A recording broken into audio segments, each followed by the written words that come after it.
Welcome to Intuitive Transformations with your host, Sylvia Henderson, and discover tools, wisdom, and inspiration that will empower you to transform your life. Sylvia is an intuitive life coach and energy healer with a growing practice that is focused on empowering others to be more of who they want to be. For the next hour, join Sylvia and explore and unravel anything in the way of you creating the life that you would love to live on the OMTimes Radio Network.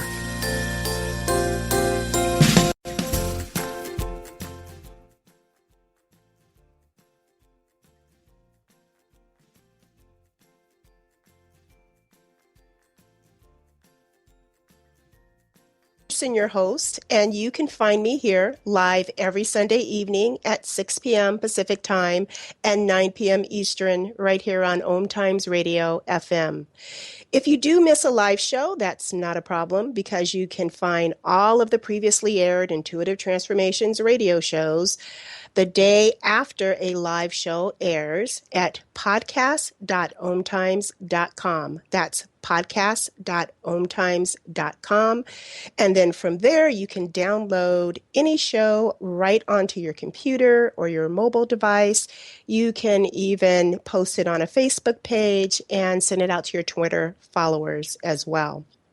Again, that site is podcast.omtimes.com. Just look for the Intuitive Transformations radio show link on the right-hand side of the webpage. Click on it and you'll gain instant access to the entire library. So today, I am incredibly excited to share an exceptional guest with every one of you listening. Her name is Carolyn Myss, and if you have not heard her name, then believe me, there's something in her body of work that has had a direct impact on your life in some way, or even an indirect impact if you've been on the spiritual path at all. We're going to talk about the current challenges facing a spiritually conscious person. So let me tell you a little bit about Carolyn Myss. She is a 5-time New York Times bestselling author and an internationally renowned speaker in the fields of human consciousness, spirituality and mysticism, health, energy medicine, and the science of medical intuition. In 2003, she established CMED, Carolyn Myss Education, which offers a diverse array of programs devoted to personal development and draws students from all over the world.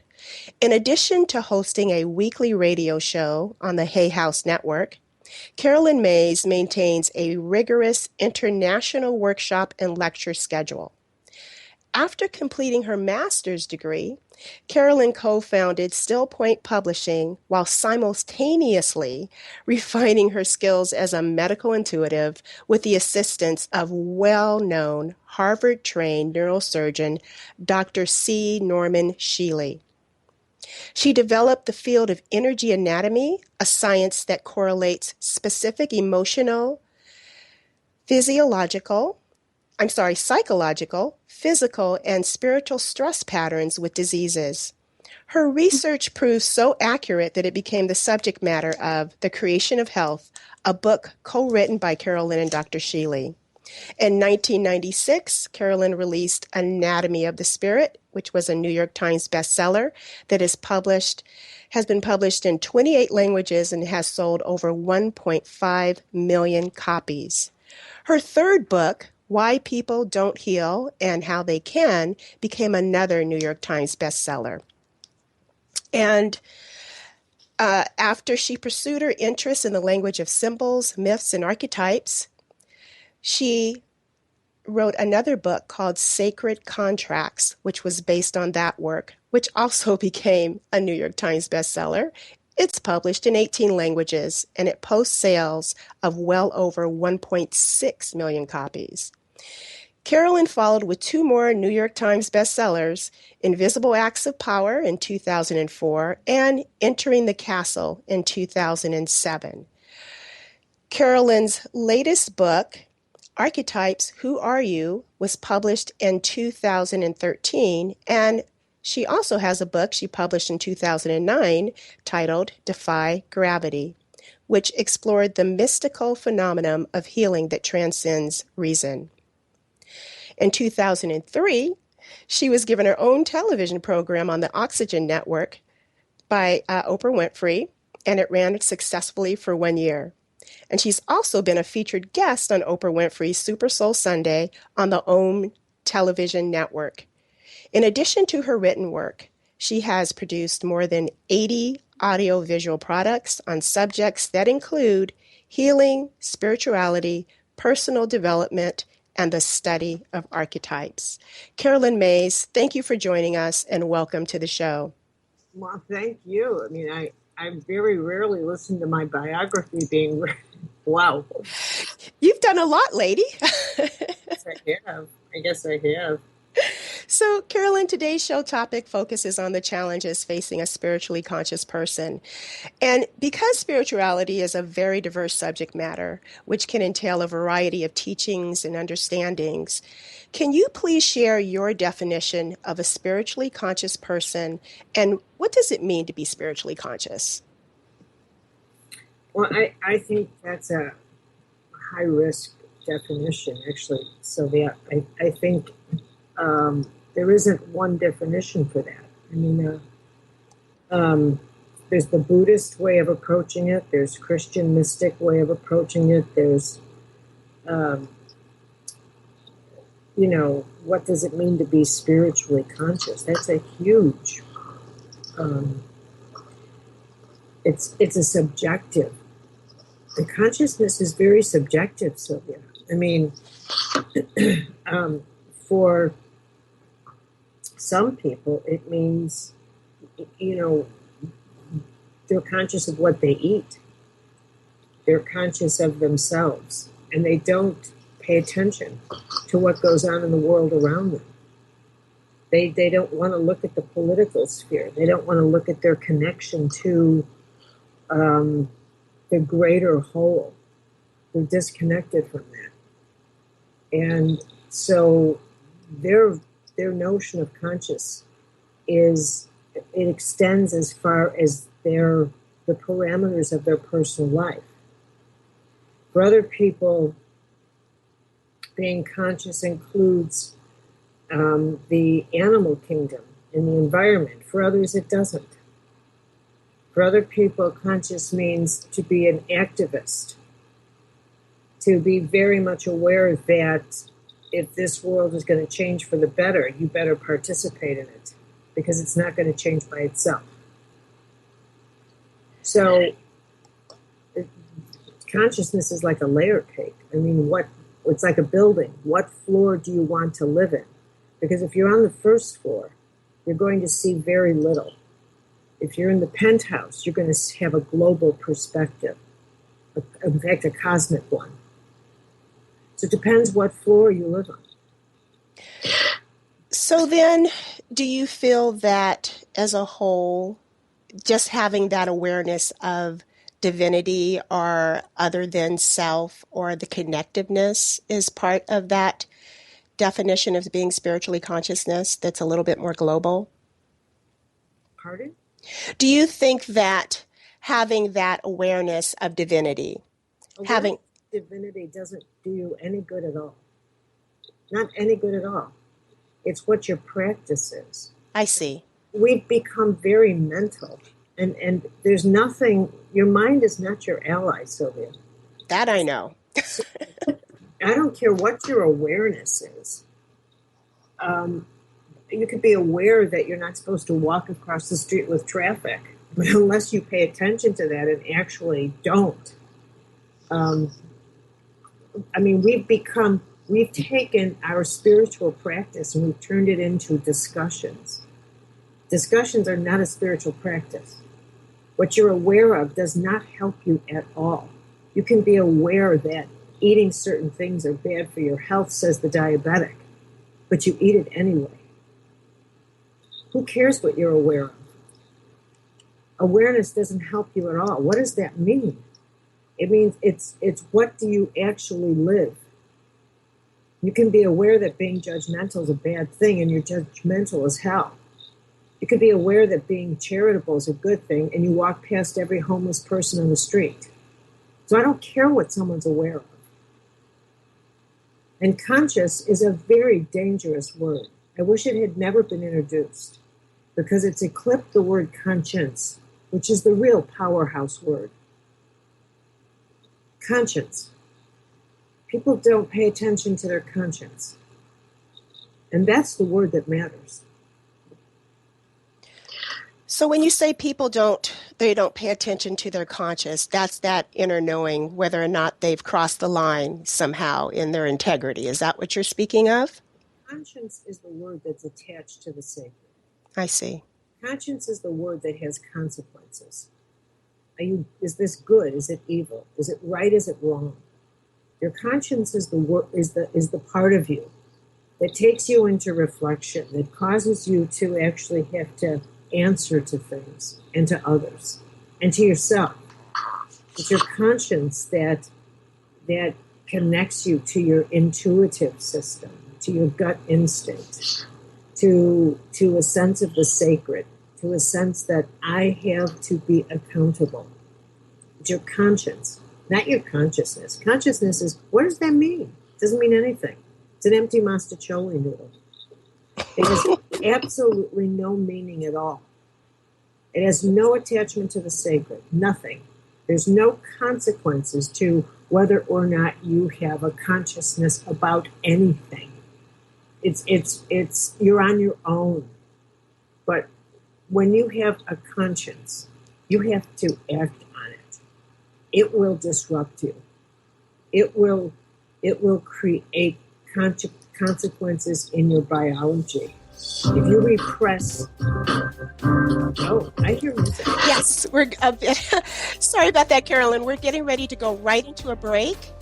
And when we return, we're going to continue this conversation with Carolyn Myss and talking about conscious, not consciousness, but being conscious. Stay tuned. We'll return in just a few moments.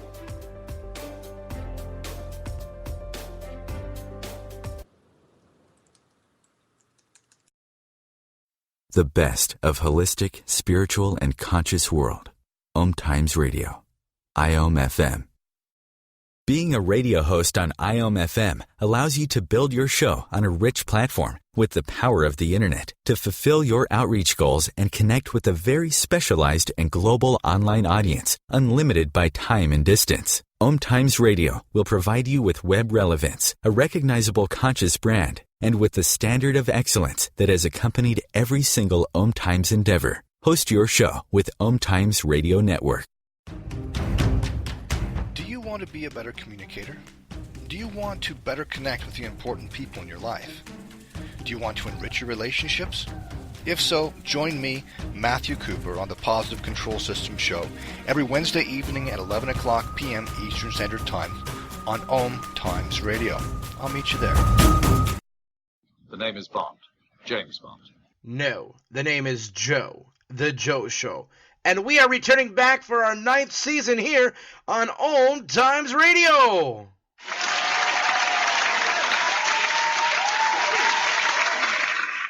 So tune in every Wednesday night, 9 p.m. Eastern, 6 p.m. Pacific, on OMTimes.com/mobile. You can take us wherever you go. Yeah! Are you trying to get from point A to point B and need a little advice? Connect with the counselors at OMTimes Advisors. Whether you're looking for a life coach or a spiritual intuitive, the advisors participating at advisors.omtimes.com were carefully chosen based on their gifts, skills, and professionalism. OMTimes Advisors, connecting you with the best advisors in the business.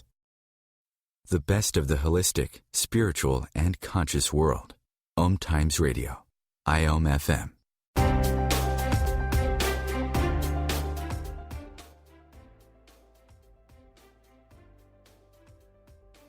Radio Network, and I have with me here Carolyn Myss, and she was just finishing up a conversation about the difference between consciousness and conscious, and that there really is a very distinct difference. One is uh, is meaningless, so to speak. It's that conscious that allows us to connect with the sacred. Is that correct, Carolyn? I am saying conscience, one's conscience. One's conscious.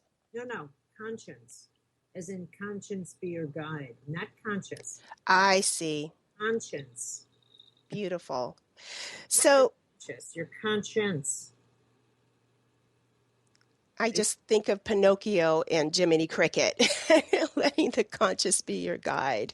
It's that part that Speaking the right word to you, Sylvia. I'm saying, CONSCIENCE,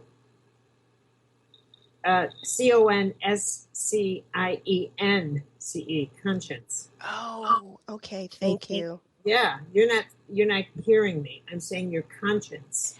I'm sorry. There's a little bit of a buzz on the line. I apologize. You're right. I wasn't pronouncing that correctly. So what do you believe is happening right now on the planet? Is humanity at a tipping point? Or have we gone beyond the tipping point? Well, Another big question, I know. yeah, well, that's not simply answered, but I will say that I think we're at the most critical turning point in the history of civilization. I mean, that's a big mouthful, and it deserves time for an explanation. This is not. I'm not an Armageddon sort of person. I don't believe in that. But I think you're foolish not to sit back and recognize that there is. We're at the end of a certain type of life and the beginning of another. We are, when we entered the nuclear age, everything shifted. Everything about us, about the way we relate to each other, about our values, about the way in which we entered an age of energy where we started a different type of society. Change is now immediate in our world. Everything happens simultaneously. The slightest change in one nation, the slightest conflict, the slightest crisis impacts the whole. As individuals, we are in touch with everybody via the internet. And one person acting either in rage or in inspiration can now impact the whole through Facebook or through the communicating something on the internet. So one person has a profound amount of power. And in every way possible, the way the mystics understood the world within the mystical law, where what is in one is in the whole, has manifested itself through the internet. So you could think that the internet, we have an internet that is manifested in the internet. So we are wired together, and we've duplicated that in technology. And the way an email works is the way prayer works at a distance. We've psychically duplicated ourselves technologically. And we are, everything in the world is now wondering whether it's going to survive, from species to whether or not we'll have enough water, to whether or not we'll have enough food, to for the first time in the history of humanity, we have ecological refugees. We don't know if we will. Every day, we are like Prometheus and Zeus, chasing the fire and wondering if they're going to open Pandora's box again, which is a nuclear holocaust. We are living in a sense of transition in the age of the unthinkable, where the unthinkable can happen every single day. We are on the verge of entering a galactic community, which is challenging every single mythology of every single religion. All religions have an earth-centric God. And because we're about to enter galactic community, all religions are no longer able to sustain themselves and their stories. And this is why there's a collision of the gods. I mean, this is what the rise in fundamentalism is about. So it's a very complex question that you ask. And it's one that is, if you understand all of the components of what is really at stake, you glean that this is the greatest turning point in history. We're about to enter a galactic era. We have more destructive power than our morality can manage and our ethics. We, in our soul, know that we are on the precipice of either rising to this great challenge or truly destroying each other, because we must become a global community. And essentially, we don't want to do that. It sounds very good on paper, but it is not something we can manage, because we did not grow up that way. We are not the generations who will accomplish that goal, but it must be accomplished. We are the ones who can speak about it, but we will live through the destruction of our nation's boundaries, because this is our time to see the end of a world we did love. We loved the boundaries of our countries. We loved the isolation. We loved the individualism that our world provided. And we don't want to go forward with we love the ideal of it on our terms, but we don't like the fact that we are being brought to our knees by terrorism, we're going forward, but we're going forward at the point of a gun. And it's going to make it very difficult for everybody. So with all of that in mind, and knowing that we're going forward at the point of a gun, we're being pushed towards this coming together as a community. How can we make this a little easier on ourselves? What do we need to do on an individual basis? Well, we need to take our medicine. We need to accept that there's no going back. There's no going back. That there's no amount of political decisions. There's no amount of fundamentalism. There's no amount of anything that will bring back the days of old. We need to go forward. And that means that we need to find,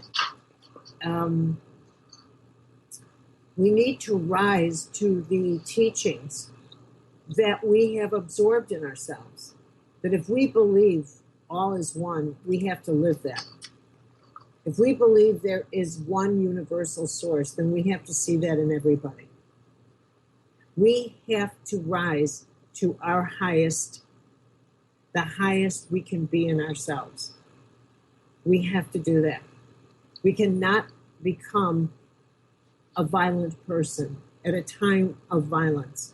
We cannot become a hateful person at a time when hate and bigotry is on the streets everywhere.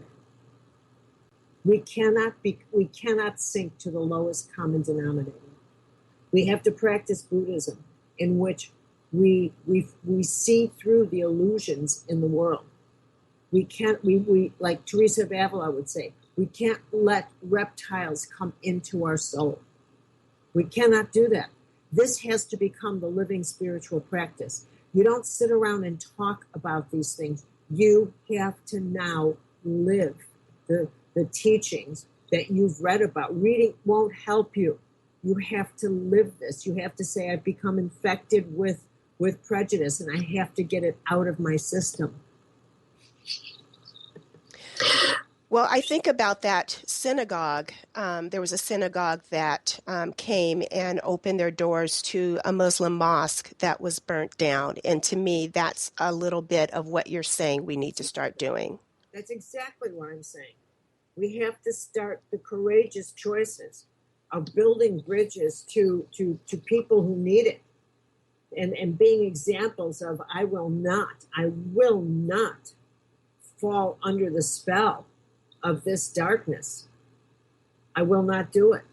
It will take all the courage someone has, all the courage, because we've entered a fascist state.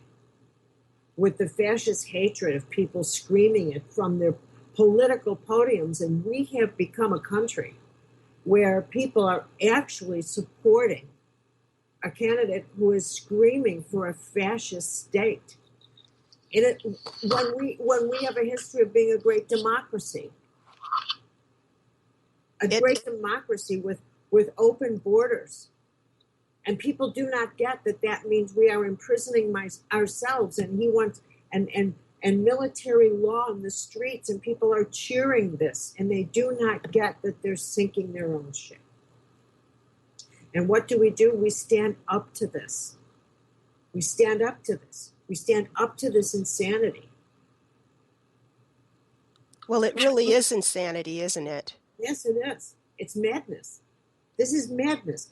This is mad fear where something happens in our country once or twice, and we live in this unthinkable mindset, this entitled mindset that says all the things that have happened in all the other countries should never happen here.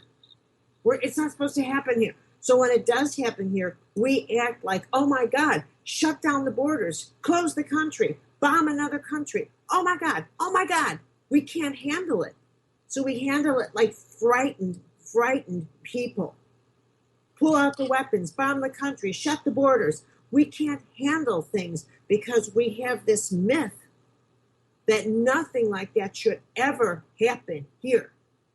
Instead of finally realizing it is going to happen here. And we can't allow it to shut down our democracy or way of life. So how are we going to handle the fact that we're not immune to what's going on in the rest of the world? We have got to stop thinking that we're immune to what goes on in the rest of the world. Carolyn, I totally agree with you. We're going to go into another break, and when we return, we're going to continue this conversation with Carolyn Myss. Please stay tuned. We'll be back in just a few moments.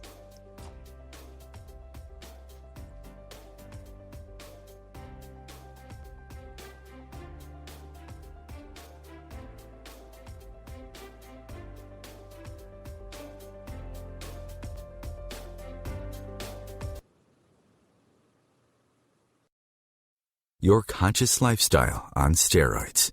OMTimes Radio. IOM FM. Host your show on IOM FM, the radio network of OMTimes Media, one of the more recognized brand names in the conscious community, and is backed by the extensive marketing reach of OMTimes. Hosting a show on IOM FM immediately connects you with our extensive dedicated community.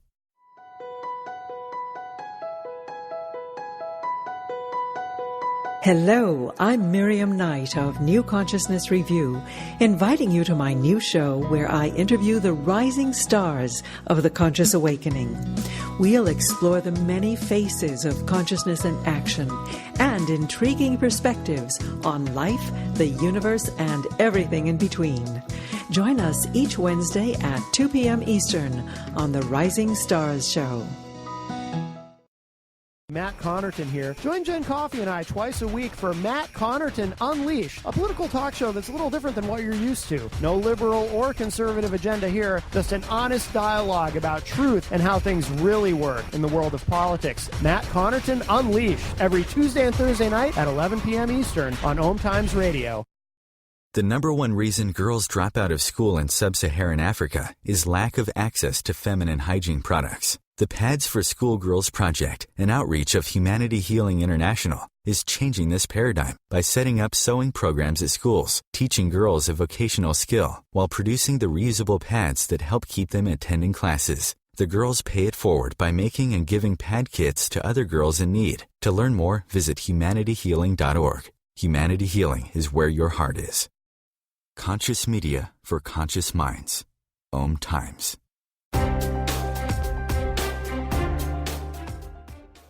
Welcome back. This is Sylvia Henderson, and I have with me today Carolyn Myss, and we are talking about the challenges that we have in the world today. And as everyone knows, it's pretty incredible what we're experiencing on the planet today. And before we went to the break, Carolyn was talking about how we can't go backwards. We can't go back to the way things were.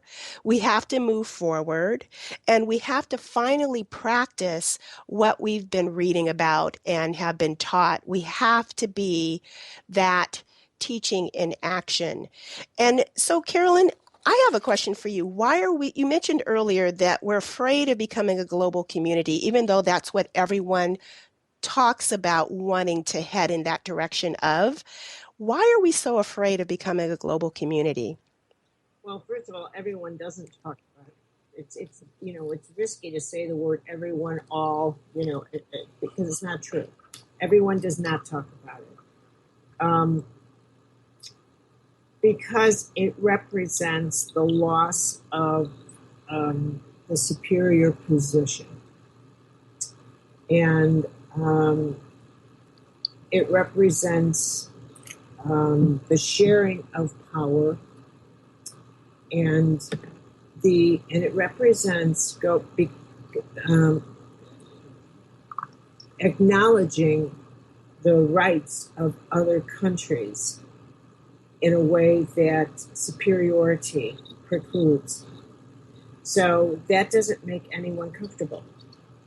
When kings and queens don't want to equalize with pawns, and it's as simple as that. Nobody wants to share power.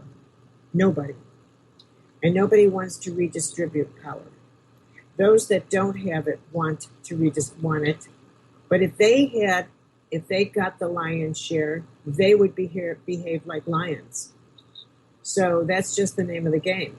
And it has always been like that. And that's the history of human beings. Well, it certainly has played out here in the United States in a microcosm where there are those who hold the role of being superior over those. That's why part of the reason I think our middle class is starting to dissolve. That has played out everywhere. As soon as China touches base with capitalism and gets a taste of capitalism, it's turning into a capitalist nation. And there goes the teachings of Mao Zedong. And nobody's becoming more deliciously capitalist than China. And out goes equality, right out the window. And there goes all the teachings of Mao. So much for a socialist state. So with the way things are going and where we need to get to, there's quite a large gap. There has always been a large gap, Sylvia. When has there not? The history of humanity is a history of the haves and the have-nots. I agree with you, but don't you think that the intensity has been extreme now, more extreme than ever before? No. No? It's just that the extreme is more obvious. I see. And the numbers are bigger, and the extreme has more dangerous consequences. But in the days of serfs and kings, what was more extreme than that? When 3 people had power and the rest of the nation was in slavery. So look at the whole of the Russian Revolution was because a handful of aristocrats and the Tsar had the power, and everybody else was owned by them in serfhood. So now the extremes are in the hands of capitalists and the military-industrial complex. It's spread itself out. So to that extent, it's very extreme. It's the extreme of capitalism gone bad. And the military-industrial complex, and one of the most unfortunate things is that the mechanism of economics has gone to war, to drugs and pharmaceuticals, and to oil, which means that in order to keep this going, you have to have disease to keep pharmaceutical companies. So they have to manufacture disease to manufacture health. I mean, they can't afford to create drugs that make people too healthy, and then you have the insurance. I mean, we just have a system that has to perpetuate the very crimes that it claims it's trying to prevent. I agree with you. And I also agree that it is about us individually living what we've been taught. But I wanted to talk also about something you mentioned earlier, which we're becoming a galactic community. Can you expand on that a little bit? Well, what I know for certain, for example, is that in the Vatican now, there is a Congress going on. I say a Congress, that's a big word. Let's say discussions of serious intent. And they've been going on for a couple of years. And they involve astrobiologists, astrophysicists, philosophers, theologians, astronomers, and I emphasize not astrologers, astronomers. And they are constructing a galactic theology. And because they know extraterrestrial contact has already happened. And the former Secretary of Defense of Canada has addressed the public on several occasions in Canada, saying we have to release what we know to be true about this to the public and stop lying to them. We know that there's been communication and contact with extraterrestrials. And this is, people, so when I mention this to groups, people smile and they applaud, and somehow or other they have this notion that if things come from above, they must be godlike, they must be more conscious, they must be angelic, they must somehow or other, people associate if it comes from above, it must be celestial and conscious and cosmic. I mean, there's something about if it comes from up, it must have a God quality to it or something. But it may well be that we are such a low-life planet because we can't stop killing each other. We simply can't stop abusing our home base.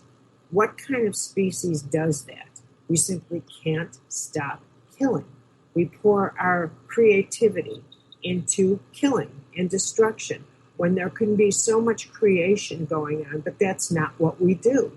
And then we tell ourselves that we are so conscious, but where we put most of our energies is to feeling badly and therapy and to trying to figure out why we're not happy and into destructive activities, into processing wounds. We can't seem to get out of this cycle of just celebrate, not celebrate, but just the business of living and following the teachings of superior spiritual beings who said the experience of life is about learning how to create with your soul and celebrating the fact that really every thought is an act of creation and becoming very conscious of what you think because it has consequences. And that you are co-creating together because you are intimately connected. What is in one is in the whole. What you do to one person, you're doing to everybody. Why don't you get that?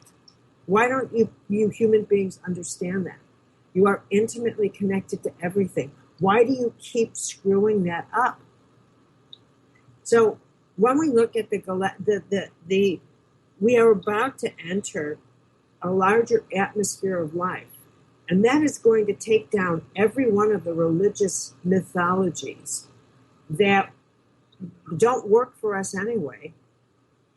And that is one of the reasons why, from an archetypal point of view, people are fighting that has activated fundamentalism because they're clinging to these fairy tales that it's activated the what do you call those people? The people that believe in the rapture in Christianity and the jihadists, the most base, they've gone back to a caliphate, to teachings from the 7th century, to the most base teachings in these religions, because it's like they've gone back to the very earth as if they're sticking their hands and feet into dirt of the planet saying, no, no, no, no, no.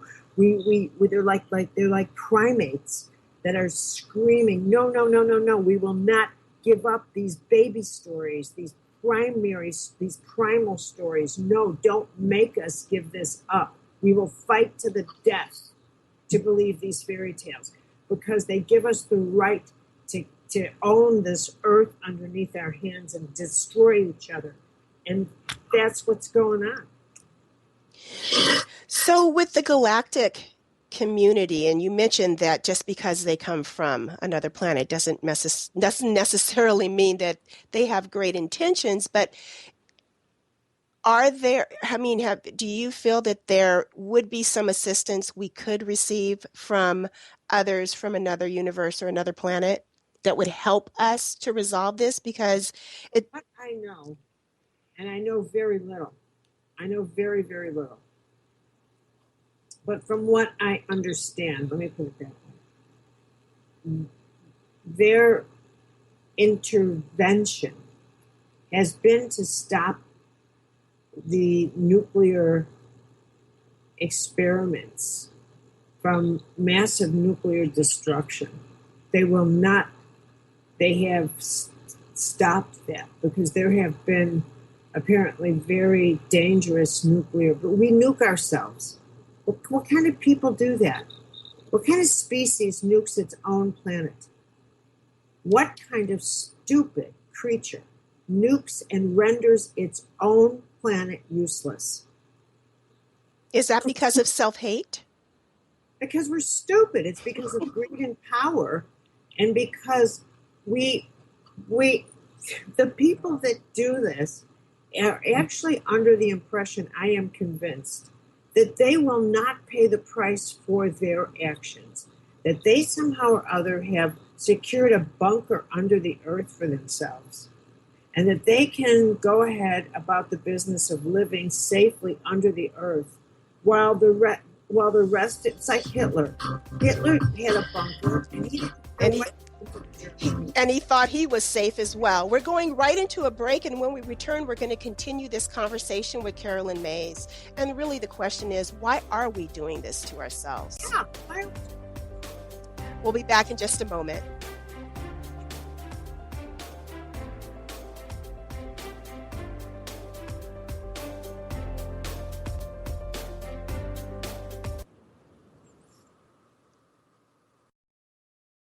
The Real Conscious Connection. OMTimes Radio. IOM FM. Being a radio host on IOM FM allows you to build your show on a rich platform with the power of the internet to fulfill your outreach goals and connect with a very specialized and global online audience, unlimited by time and distance. OMTimes Radio will provide you with web relevance, a recognizable conscious brand, and with the standard of excellence that has accompanied every single OMTimes endeavor. Host your show with OMTimes Radio Network. Do you have time to read that inspiring book or that blog post you've been meaning to get to? In your busy world, how do you improve yourself and keep your life going? I'm Lisa Kay, and my Between Heaven and Earth radio show can transform your life just by listening. Be uplifted with inspiring topics, positive stories, and ideas that really work. Between Heaven and Earth Radio is conscious living for your soul, every Wednesday at 4 p.m. Eastern Time. Hi, this is Angela Levesque, host of Entanglement Radio. Join me Wednesdays at 12 p.m. Eastern for inspiring conversations with visionaries in spiritual science and conscious healing. Entanglement Radio, Wednesdays at 12 p.m. Eastern. Transcendent talk for the conscious mind. OMTimes Magazine is one of the leading online content providers of positivity, wellness, and personal empowerment. A philanthropic organization, their net proceeds are funneled to support worldwide charity initiatives via Humanity Healing International. Through their commitment to creating community and providing conscious content, they aspire to uplift humanity on a global scale. OMTimes, co-creating a more conscious lifestyle. Connecting you with the best of the conscious minds in the world. OMTimes Radio. IOM FM.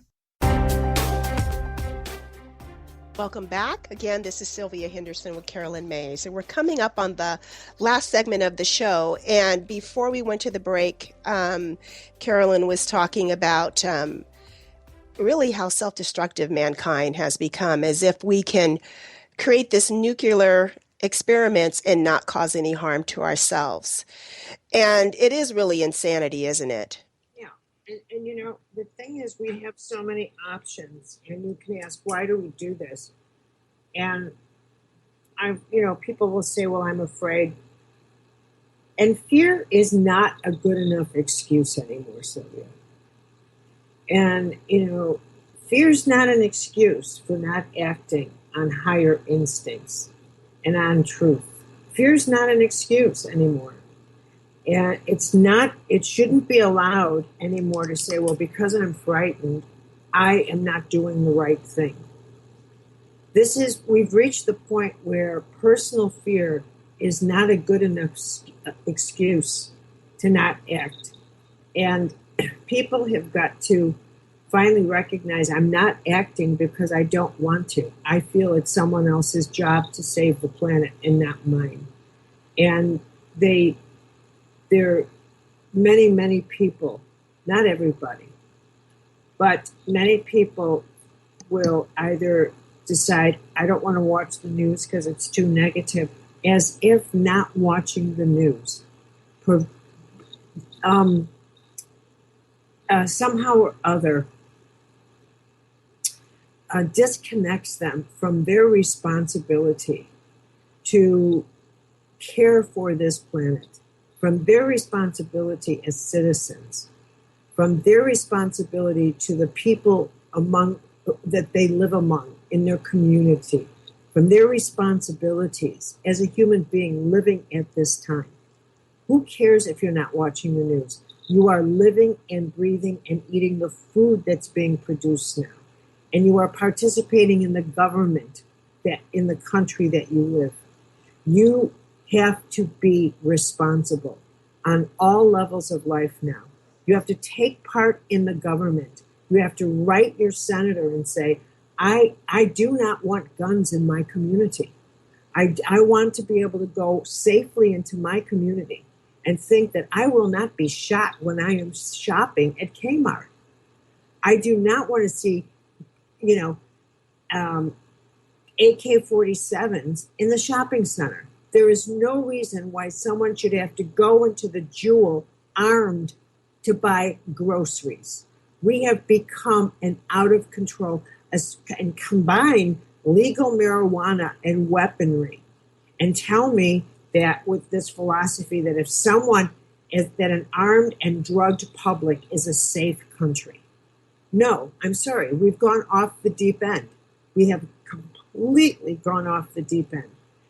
We can't have privatization of prisons because that's like having prison camps right here in the country. So there's so much that our citizens have got to recognize is part of their consciousness, if you want to call it that, because they have to sit back and think, what are the consequences of this legislation? Not just for me, but for the next generation. The privatization of prisons means that they've got to change the law to keep these prisons filled because they're now a business. And now they want these prisoners to be prisoners so that they can turn a profit. This is a form of slavery. They've got to keep these prisons filled. People have got to, what is a part of a spiritual life, but to take that consciousness into the public arena, take it into the politics, take it into the business. It's not about your diet. It's about creating a conscious community. This is consciousness. So can you talk a little bit about the importance of prayer? Because I think that that's a great way to help us to get into actually living our talk. Well, I think at the end of the day, Sylvia, every thought is a prayer. What is not a prayer? What is not a prayer? When I am, I think people, I'm not sure what most people think prayers are, but I know that I've been asked, do you have any prayers that work? as if it's some kind of magic or something. I don't know. But prayer, every thought is a prayer. And if you just go about thinking that through the door of the body, mind, spirit teachings, that, your attitudes have influence. Well, if your attitudes have influence, then you have to then take that another step. And I would say to you, why do you think your attitudes have influence? What are you basing that on? Well, the answer for most people is, well, there's energy. What kind of energy? What are you talking about? Well, the energy in my thoughts. Well, energy is a word that people like to toss around in their work with healing and all that other kind of thing. But I have to tell you that if you deal with the word energy, you obviously have a sense that there is a life force. And if you are dealing with the life force, you are tampering with the idea that something created that life force. If you're at the level of working with energy, you are not at the level of the sacred. And I will tell you that dealing with energy will not heal anything. It's not possible. It's not possible. You may help someone feel better, but you will never, ever, and never is a big word, and I choose it consciously, deliberately, you will never heal anything. Healing requires grace.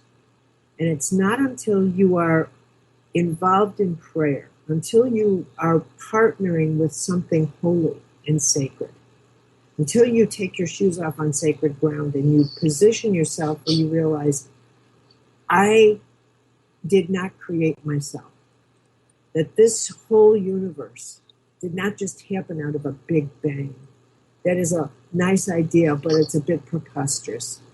That there is some conscious, holy system that knows me by name. I don't know how that is true. But that the universe, the nature of the divine, is essentially law and order. This is a universe set up in mystical laws. And law has no religion. The divine has no religion. There's no such thing as a religion in the cosmos, which is why I have no religion. There is no such thing. Everything is run by law and order. Everything. Every thought has a consequence. Every planet has an orbit. You can count on laws. And there are mystical laws. And they're the laws of creation. And prayer is what bonds you in an intimate way in an essentially impersonal universe. This is an impersonal universe. You jump off of, no matter who jumps, the law of gravity will bring us down. But a prayer, a miracle, is when God bends these laws just for you. So in ways you will never understand, and it is not for you to understand, you don't count that way. You are not due an explanation. There's nothing special about you that the universe owes you an explanation. It is simply your position to trust that it's so, that somehow or other, within the power of prayer, is a sufficient amount of prayer, power, that God knows you by name. And these laws can be bent and in such a way that the course of an illness can be changed, that the laws can be maneuvered for you because your faith and your devotion to however it is this benevolence is set up is simultaneously completely impersonal and completely personal. And the way prayer works is that you are held accountable for everything you set in motion. So a prayer is not something where you can say, please clean up my mess. Please make things easy on me. Please get me out of this. No, that's not how it works. That's a child. That's a spoiled brat praying. No force of heaven is going to make things easier, guarantee your success, or show you what the outcome of anything. It's not how you learn what is possible. Learn how life is set up. It's not set up that way. How prayer works is guide me so that I do not fall into my negativity and make a foolish choice. Give me the courage, the fortitude, not to follow what I know is the right thing to do. This is how you pray. Hover over me, God. Do not let me help me not to make foolish choices or make choices that harm others. This is how you pray. That's a perfect way to pray. And I love how you said that prayer is when God bends the laws of the universe. No, that's a miracle. That's a miracle. Okay. Quote me correctly. I apologize. Well, Carolyn, we're coming to the end of the show, and you have given us quite a bit to think about and to ponder and to consider. And I really do appreciate you spending your time with us and your wisdom and your insights. This has been delightful. Thank you. Sylvia, if you mentioned, I do an online course in spiritual direction. Mm-hmm. And if anyone's interested, it's a very powerful course. It's called, it's on my Reflections. It's called Reflections, and people can get me on my website at myss.com, myss.com. It's a superb class, and I'll be starting a fourth one. And all my classes are available on my website, and the one on spiritual direction is magnificent. Fantastic. So, as we're coming to a close, I just want to remind you, please visit Carolyn Myss's website, myss.com, and look at her program, her class, Reflections. And I think you should sign up and take it. She's just remarkable. Carolyn, thank you so much for joining us on the show. Thank you, everyone, for listening. It's been a delight. We'll see you next week.